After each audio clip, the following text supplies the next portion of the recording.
You know, Sakura, dark rooms like this used to be essential. Every photograph had to pass through a place like this, sealed off from the outside world, before it could become something real. It feels like a time capsule, Professor. Everything's frozen in place. And yet, isn't that the perfect metaphor for what we're talking about today? Sometimes you have to sit in the dark before something new develops. Okay, now I know you planned that pun. What are we developing today? The culture of trying new things in Japan. And I don't mean in a vague, inspirational poster kind of way. I mean measurable, data-backed behavioral shifts that are reshaping careers, industries, and even the economy. That sounds big. Where do we start? With something you might not expect. Fandom. A massive survey of 22,000 people across Japan found that people who have an Oshi, a person or character they passionately support, are 2.2 times more likely to try something new compared to those without one. Wait, having a favorite idol makes you more adventurous? Not just slightly. Those with an Oshi started an average of 2.7 new activities in the past 3 years, versus 1.7 for people without one. We're talking about learning video editing, starting savings plans, picking up design skills, real, tangible growth. So the motivation isn't, I should improve myself. It's, I want to support my Oshi better. Exactly. And here's what's remarkable. 73% of fans who tried new things because of their Oshi said they ended up liking themselves more. Their life happiness score jumped from 5.2 out of 10 to 6.4. That's a meaningful jump. But Professor, is this just a feel-good story, or is there a business angle? Oh, there's a massive business angle. Fans are now pooling money to buy billboard ads for their favorite artists at train stations. They call it Ouen Kokok, or cheering ads. The potential market for this alone is estimated at $860 million. That's 27% of Japan's entire outdoor advertising market. Almost $1 billion. From fans buying billboards?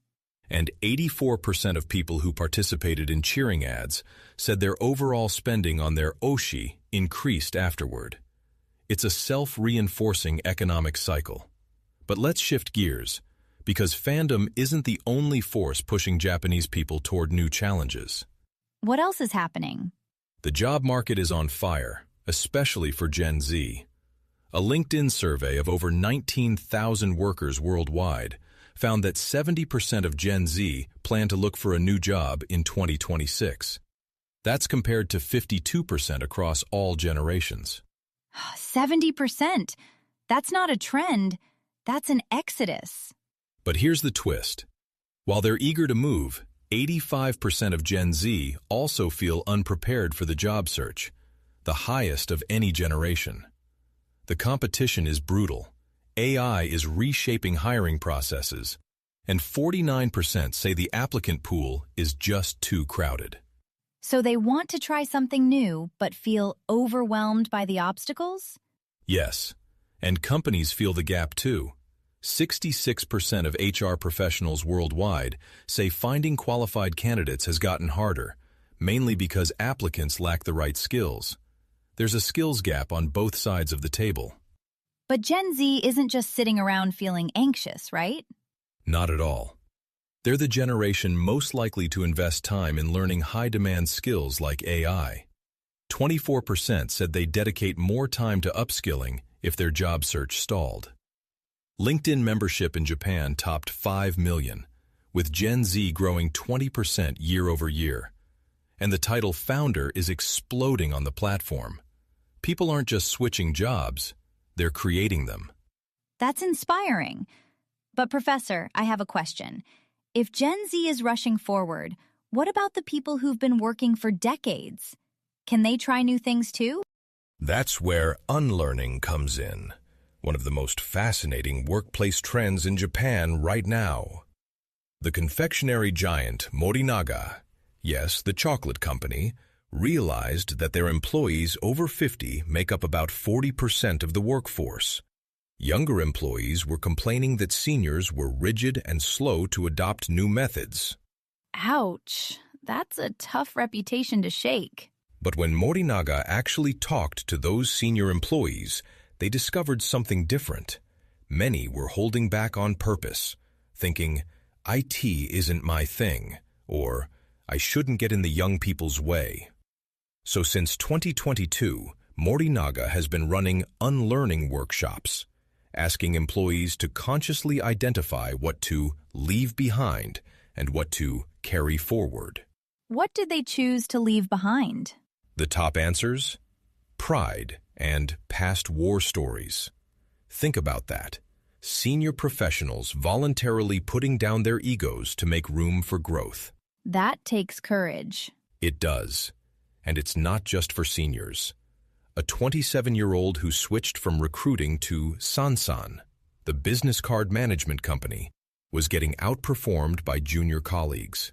He'd been clinging to his previous company's online-only sales approach. Once he unlearned that and started meeting clients in person, he was recognized as a top performer within months. So unlearning isn't about forgetting, it's about making space. Beautifully said. And speaking of making space for the new, let me tell you about someone who took that concept to its absolute extreme. Who?